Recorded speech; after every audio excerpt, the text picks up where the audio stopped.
मैं आपको बताती हूँ आज क्या कमाल हुआ। ये देखो, एक बंदा कैसे इस बेचारे फेजन को पकड़ने की कोशिश कर रहा था, पर फिर एंट्री हुई इस घोड़ी की।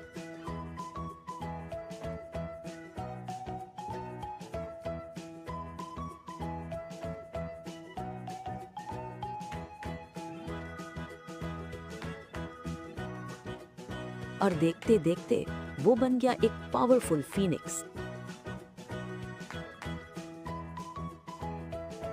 सच में यार, कर भला तो हो भला। क्या कहते हो, कैसी लगी ये स्टोरी?